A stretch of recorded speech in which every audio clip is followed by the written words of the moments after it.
Mapagpalang araw, kaibigan. Ito po ang inyong kaibigan kay Jesus, Brother Manny Bautista. Minsan pa,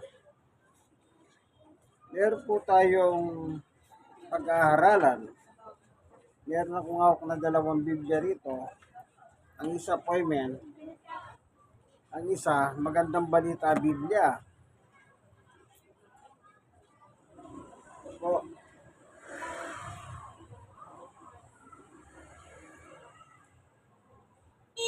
ito.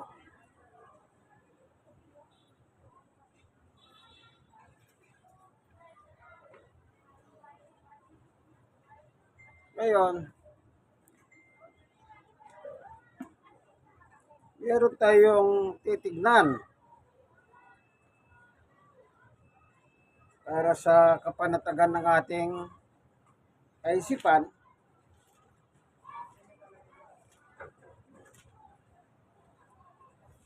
Ano po?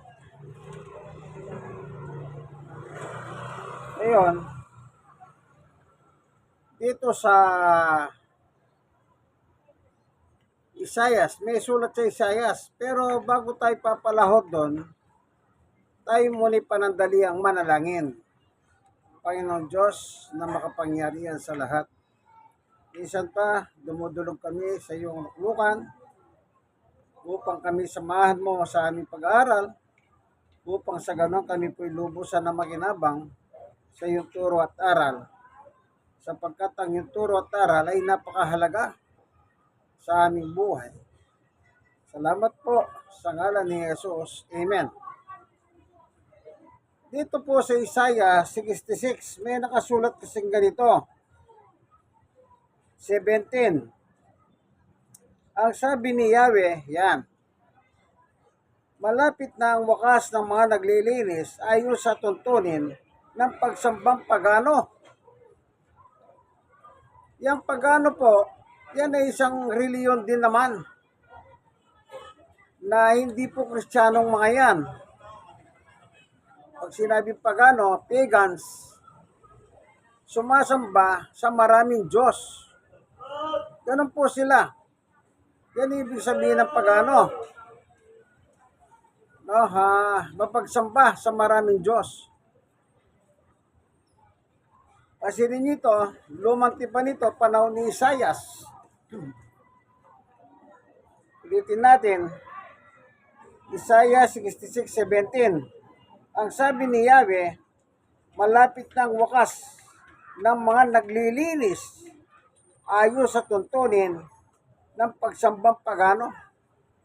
Sumasamba rin po sila eh. Pero kanya lang, sila po yung mga pagano. Ibig sabihin, mapagsamba sila sa maraming Diyos. Yan ang pagano. Pagan.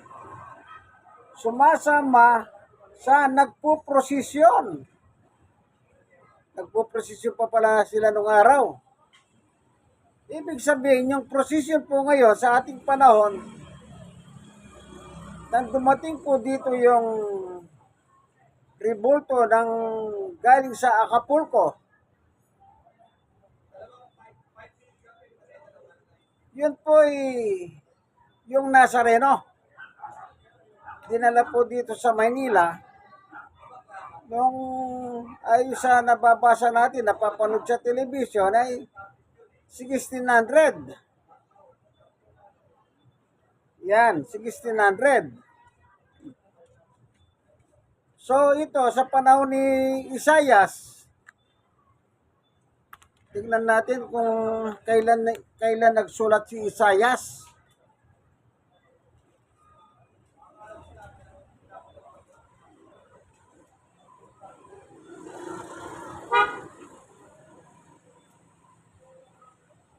Ito, may nakalagay dito.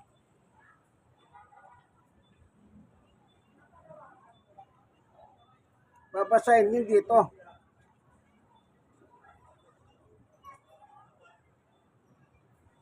Ang aklat ng Isaias. Panimula. Ang pamagat ng aklat na ito, kinuha sa pangalan ng isang dakilang propeta na nanirahan sa Jerusalem noong uling bahagi ng ikawalong siglo BC. 8th century BC. Ano yung BC? Before Christ. Nung sinulat ni Propeta Isaias ito, meron na po palang nagpo-prosesyon noon. Nung araw, wala akong alam sa Biblia. Akala ko yung mga prosesyon, siyempre, bata ka, wala kang alam. Wala kang alam. Sa kakapanood natin ng television, nalalaman natin, nagsimula yan nang dinala yung rebulto. Gawa sa punong kahoy. Na tinatawag nilang Nazareno, Jesus Nazareno. Kasi nga si Jesus taga Nazaret, doon nakuha yung Nazareno. Na sa panahon pala ni Propeta Isaias, may nagpo-prosesyon na pala. At ang pagpo-prosesyon na yan ay isang huri ng pagsamba para sa mga pagano. Paganism. Kultura nila, ugali. Paganismo. Mapagsamba sila sa maraming Diyos-Diyosan. Ibig sabihin, marami din silang mga revolto. Noong panahon na yon. Ulitin natin ha. Isaiah 66:17. Sabi ni Yahweh, malapit na ang wakas ng mga naglilinis sa iyo sa tuntunin ng pagsambang pagano. Naglilinis din po sila eh. Kanya lang, paganismo. Hindi Kristiyano. Hallelujah. Sumasama sa nagpurprosesyon patungo sa mga sagradong garden at kumakain ng karne ng baboy, daga at iba pang hayop na marumi. O ang mga Pilipino, hindi ba mapagkain sila ng baboy, daga ng palay? Sa probinsya po nung araw. Kahit naman dito sa Maynila, yung mga daga dito, daga sa bahay, niluluto na rin nila. Especially dito sa Tondo. Meron silang pinalabas no, si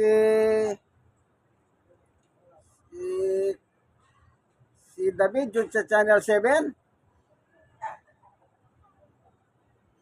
Yung pinicture niya, yung mga daga dito sa Aroma.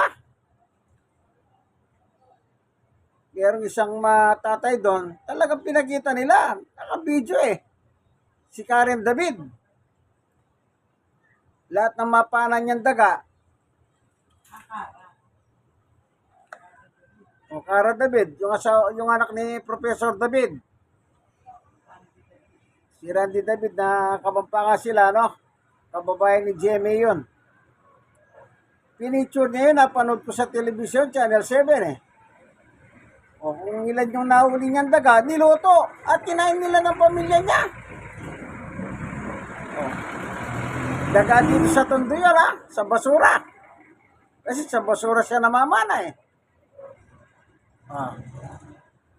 Kaya, kahit pala nung araw, yung mga pagano, kumakain din sila ng karne, ng daga. Walang pinagkaiba noon. Yung prosesyon at saka prosesyon ngayon, ang pinagkaiba lang nila, noon, pumupunta sila sa garden. Nakalagay dito eh. Patungo sa sagradong garden. Kanya lang ngayon, yung traslasyon. Ibig sabihin ng traslasyon, prosesyon. Procession sa English. Ganon din po sila noon. Hindi na pala bago yan. Kanya lang, hindi Kristiyanong gawain yan, kundi paganism, pagano. Ibig sabihin ng pagano, hindi Kristiyano. Mapagsamba sa maraming Diyos. Anong ibig sabihin? Maraming silang kinikilalang mga Diyos. Parang sa atin, sa Pilipinas, Meron kami kilala kay Maria. Yung mga devote. Oh. Mapagsamba sa kanilang mga dinidibotohan. Halimbawa, deboto ka ni Maria. O, di ba? Deboto ka ni Nazareno. Deboto ka ni ganito, ganyan. Yan deboto, naglalahang ka ng panahon kapag pista na yung dinidibotohan. Kagaya ngayon, pista sa Quiapo. Ayun, nandun sila. Yung mga deboto ng Nazareno. Ang nakakalungkot, doon sa Josh Bridge. Kanina nakalagay sa social media, nakita ko talaga. Binarikadahan na nila yun para wag dahanan ng mga deboto. Ayun. Pinagtulakan pa nila yung mga pulis, nagbabantay doon. Kaya sabi ng mga nagko-comment, ba't ka pa nagdeboto kung ganyan rin lang ang gagawin mo? Sumushortcut sila eh. Samantalang yung iba, magbuhat-buhat sa Quirino Granis na pumipila na. Yung iba, sumasalubong na lang, sumushortcut. Kaya sabi ng mga nagko-comment, ano ba yan? Mga deboto ba yan? Oh. Hindi kayo marunong sumunod sa patakaran ng mga pulis. Sipin niyo po, inarangan na yung Josh Bridge eh. Kaya tuloy, napupulahan sila. Ano? Ngayon, pagano? Tignan natin yung gawain ng mga pagano. Para sa ating dito sa hawak ko yung poemen. Second Kronika.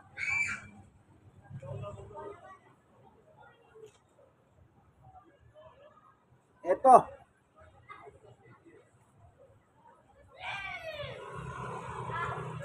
Kalawang Kronika, chapter 14, 1-5. Basahin ko po, ano? Namatay si Abias at inilibing sa libingan ng kanyang mga ninuno sa lungsod ni David. Umalili sa kanya bilang hari ang anak niyang si Asa. 10 taon ditong nagari at sa panahong iyon ay naging mapayapa ang Huda. 2. Ginagawa ni Asa ang mabuti at kalugod-lugod sa paningin ni Yahweh na kanyang Diyos. 3. Ipinagiba niya ang mga altar ng mga Diyos-Diyosan at mga bahay-sambahan ng mga pagano. Ibinuwal niya ang mga sinasabing haligi at winasak ang mga rebulto ng Diyosang si Asera. 4. Iniutos niya sa mga taga-Huda na sumunod sa kagustuhan ni Yahweh, ang Diyos na kanilang ninuno, at tuparin ang kanyang kautusan at mga tuntunin. 5. Sapagkat ipinaalis niya ang mga bahay-altar, bahay-sambahan ng mga pagano at mga altar ng insensyo sa mga lungsod ng Huda. Naging mapayapa ang kaharian sa ilalim ng kanyang pamamahala. Yun. Ayan ang mga ugali ng mga pagano. Mapagsamba sa Diyos-Diyosan. O, anong ginawa? Sa 3, ipinagiba niya ang mga altar ng mga Diyos-Diyosan at mga bahay-sambahan ng mga pagano. O, yan ba'y nakalulugod sa Diyos? Ang nakalagay dito, ito. 2. Ginawa niya sa ang mabuti at kalugod-lugod sa paningin ni Yahweh na kanyang Diyos. Pinagiba niya yung mga simbahan, yung mga altar, yung kanilang mga rebulto. Yun pala'y kalugod-lugod kay Yahweh na Diyos ni Asa, Aring Asa. Oh. Yan, maliwanag na sa Biblia yan. Wala tayong ano dyan, wala tayong dinokos-pikos dyan. Kung meron kayong Biblia ganito, edi sundan nyo ako. Oh,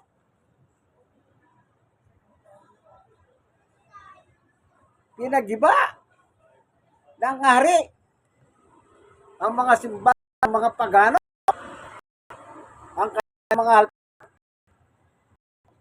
oh. Ito eh. Sige nga. Talagang noon, tapat sila sa Diyos. Kaya, kung ang Diyos mo ay ang Diyos, kagaya niya sa, tingnan niyo po 14:1, ikalawang kronika, namatay si Abias at inilibing sa libingan ng kanyang mga ninuno sa lungsod ni David. Bumalili sa kanya bilang hari ang anak niyang si Asa. 10 taon itong nagari at sa panahong iyon ay naging mapayapa ang Huda. Kasi po, sinusunod nila ang Diyos nila. Sino ang Diyos nila? Ang Diyos sa langit. Alala niyo sinabi niya sa manami, nasa langit ka. Yan ang sinusunod nila noon. Kaya naging mapayapa po ang kanilang pamumuhay.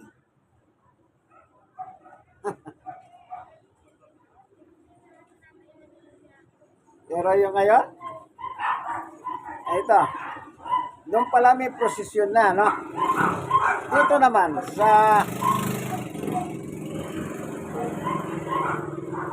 kaya lang ako titignan dito, ha? So, dito naman, yung magandang balita Biblia naman,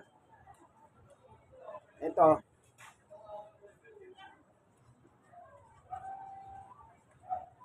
dito sa naman sa Exodo,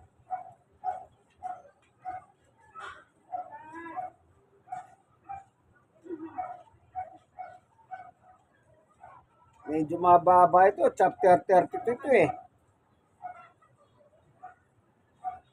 Punta tayo sa Exodo 32:30. Kinabukasan, sinabi ni Moises sa mga tao, panahon ni Moises, napakalaki ng nagawa ninyong kasalanan. Ayun.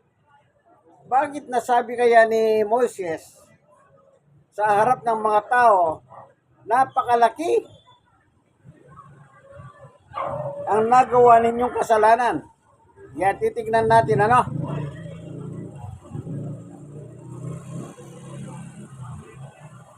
Pagkatapos sa 31, napakalaking pagkakasalan na gawa ng mga tao. Ayun, inulit. Ano? Inulit.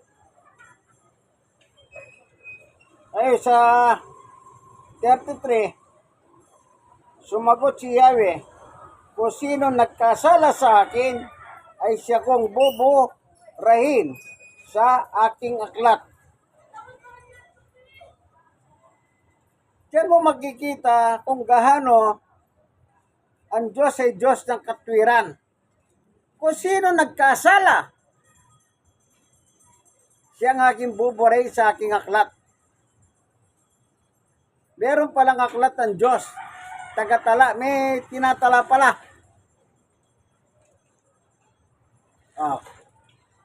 Tinatala yung tao. Ngayon, ano ba yung kasalanan nila? Kaya bibigyan ko yung halimbawa. Halimbawa, yung dalawang tao. Nagkasala yung isa hindi naman nagkasala. Kaya sabi sa Biblia, kung sino yung may kasalanan, siya ang alisin ng pangalan sa aklat. Aklat ng buhay yun. Kaya individual.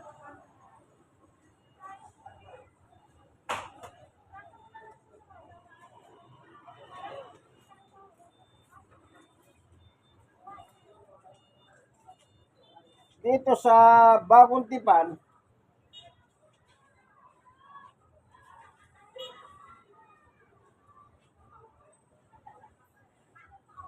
14:12 ng Roma. Kaya't pananagutan natin sa Diyos ang mga bagay na ating ginagawa. Ating ginagawa. Ibig sabihin, kung ano yung ginawa mo, mananagot ka.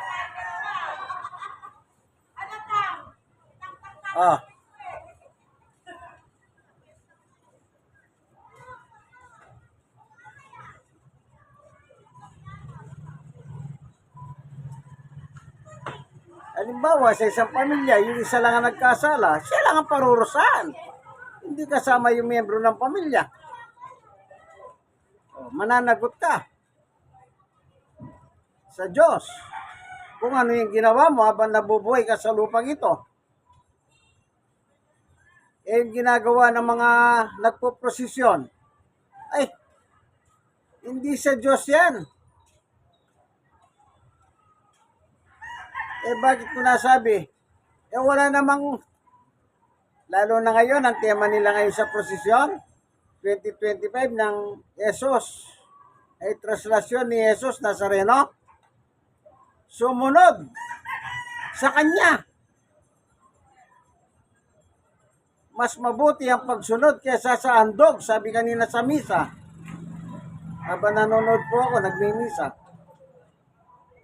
Kaya sabi ng pare, sumunod tayo sa Kanya, kay Jesus. Ang tanong, meron ba sinabi si Jesus na gumawa kayo na revolto ko? At ipagprosesyon nyo ako? Wala. Wala po nakasulat sa epistola ni Jesus yan. Mateo, Lucas, Marcos at saka sa Juan. Wala kang mababasa na sinabi ni Jesus, sigawa nyo ako revolto ng malaki at saka maliit. At saka nyo ako ilibot. Iprosesyon nyo ako. Wala. Kaya sabi ng pare, sumunod tayo sa Kanya. Sila yung promotor eh. Sila yung promotor. Sa transaksyon na yan. Balikan natin yung Exodo. Ano ba nagawa ng kasalanan ng mga tao? Bakit sabi ni Moses, napakalaki ng inyong ginawang kasalanan? Dito. Ito na, titignan natin. Sabi po rito, sa 32 verse 7, sinabi ni Yahweh kay Moses, balikan mo ngayon din ang mga Israelita, inilabas mo sa Egypto, sapagkat itinikwil nila ako. 8, inaligtan nila agad ang mga hutos ko. Gumawa sila ng guyang ginto. Yun ang sinamba nila ngayon. At inaandugan, ang sabi nila, yun ay Diyos na naglabas sa kanila sa Egypto. Anong ginawa nila? Gumawa sila ng revolto. Guyang ginto. Ayan. Ano naman ang ginawa ng Nazareno ngayon dito, piyesta? Hindi ba yung sculptor gumawa sa revolto sa Acapulco, dinala dito? Then ang ginawa naman, yung sculptor dito sa Pilipinas, gumawa rin. Inupaan na simbahan yon. Hindi ba dalawa na ngayon?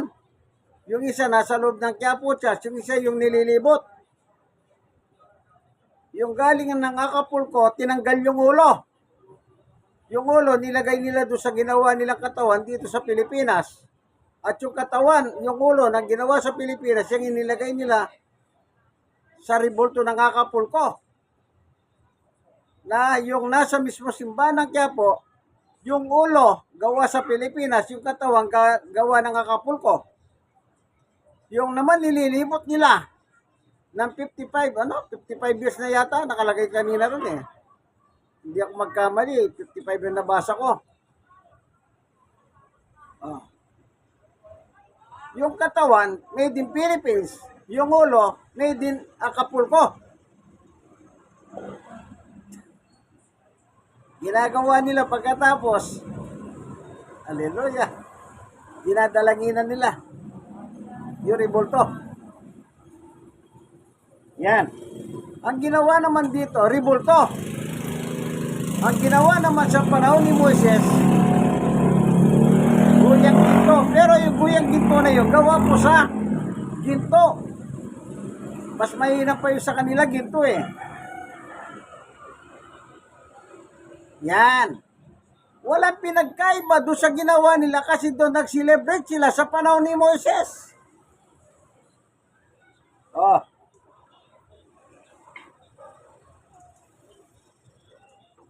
Ano pa sabi ng Diyos? Nebe, kilala ko ang mga taong iyan at alam pong matitigas ang kanilang ulo. Matitigas ang ulo pala.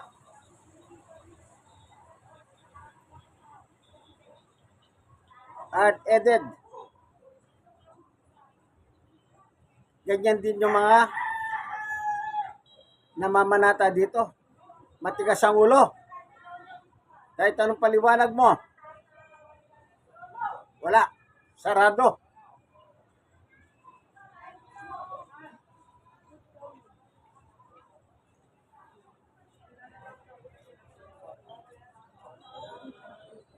Kaya ganun po, yun pala yung kasalanan nila. Oh. E di yung palang ginagawa dito, kasalanan din. Eh bakit kasalanan po? Eh rebulto yun eh. Rebulto.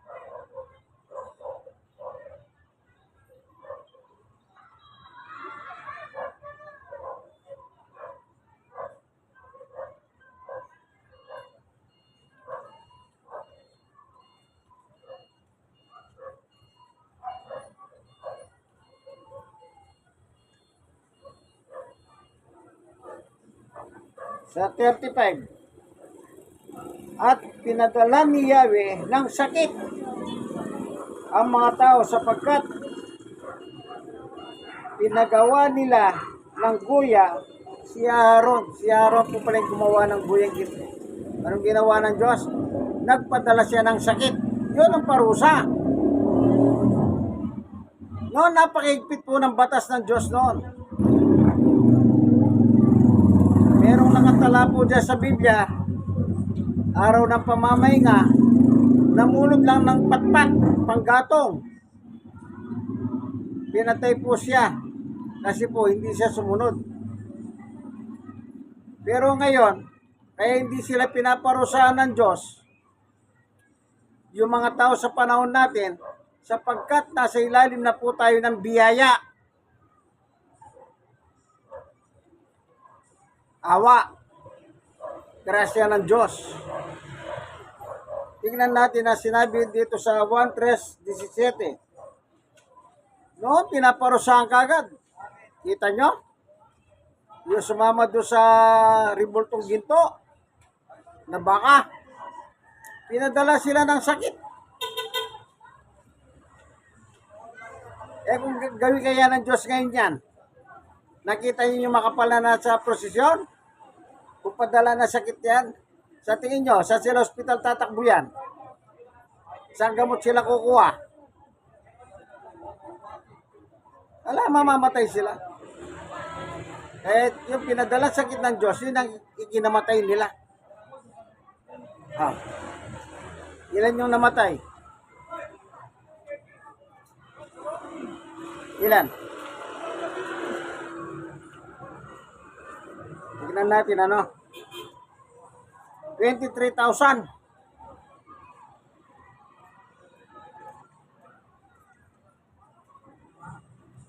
Ito, sabi ni Pablo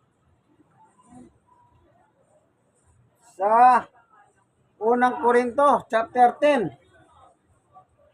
Mga kapatid, nais kong malaman ninyo ang nangyari sa ating mga ninuno noong panahon ni Moises. Ayan, kinukwento ni Pablo, panahon ni Moises. Ilan ang namatay? Ito po. Sa 7, huwag kayong sasamba sa mga Diyos-Diyosan gaya ng ilan sa kanila. Ayon sa nasusulat, umupo ang mga tao upang kumain, uminom at tumayo upang sumayaw. Hindi ba yan yung piyesta? Kasi yan. Ito.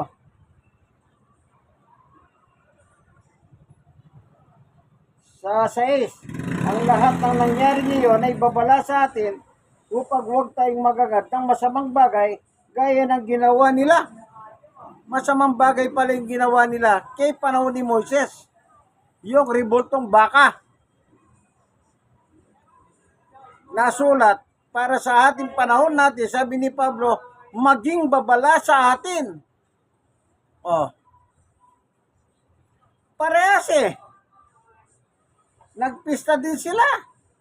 Nag-celebrate sila.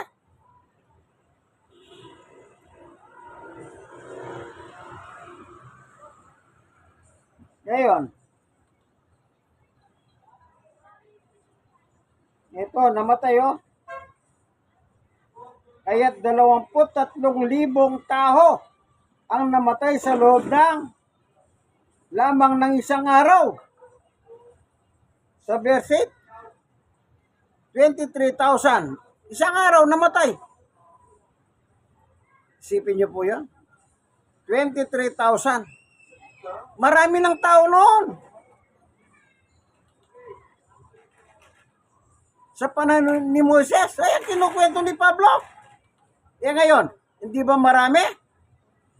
Kanya lang, ang batas ngayon, nasa ilalim tayo ng awa ng Diyos. Kaya hindi sila pinaparusahan.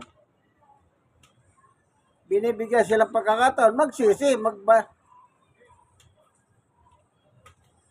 kasalanan yan. Gagawa sila ng revolto, dadalanginan mo. Ito naman mga kaparian. Maling-mali po yan, ano? Kaya sinabi kong mali kasi nagbabasa ako ng Biblia.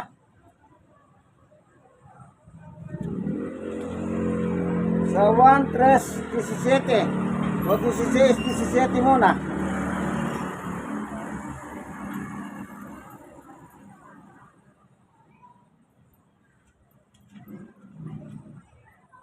Sapagkat gayon na lamang ang pag-ibig ng Diyos sa katawan, kaya't ibinigay niya kanyang kaisa-isang anak, upang ang sino man sumampalataya sa kanya ay hindi mapahamak, kundi magkaroon ng buhay na walang hanggan.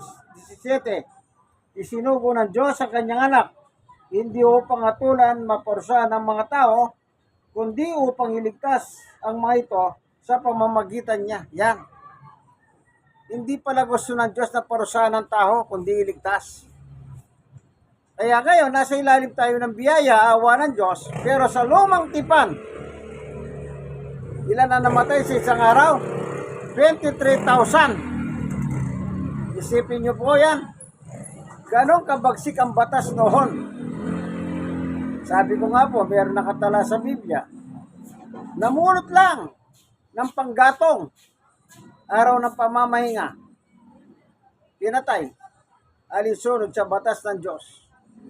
Sa panahon ni Moises din yun. Alam nyo, kaibigan, hindi naman sa naninira tayo ng reliyon. Talagang unbiblical yan.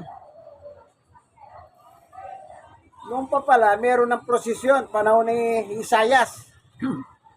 Panahon ni Moises naman, mas matanda yon. Anong ginawa nila? Nagpagawa sila kay Aaron ng guyag ginto. Kasi si Moises umakyat sa bundok.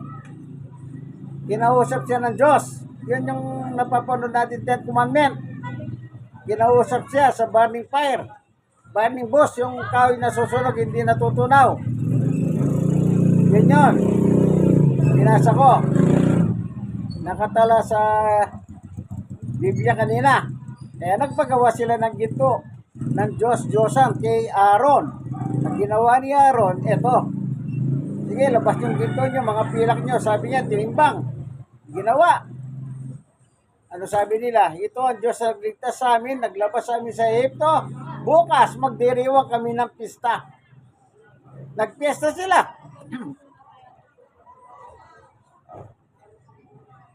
Hindi na pala bago yung ganyan. Noon pa pala sa panahon ni Moises, meron ng ganyan. Sa panahon ni Isaias, sinulat ni Isaias, meron na palang prosesyon. Bakit sila pinarusahan ng Diyos? Masama kanilang ginawa. Salamat po, Panginoon Diyos, sa katotohanan na binahagi mo sa amin sa oras pong ito. Napakaliwanag po ng iyong turo't aral nakatala sa Biblia. Sana, kaibigan, like, share na share. I-share nyo naman sa iba. Malay ninyo, makinabang din sila, gaya ninyo, gaya natin. Ako, dati rin akong liboto, pero wala palang kwenta yan. Walang kwenta yung mga ribulto.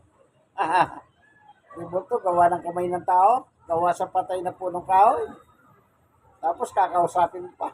Hallelujah. Ito po,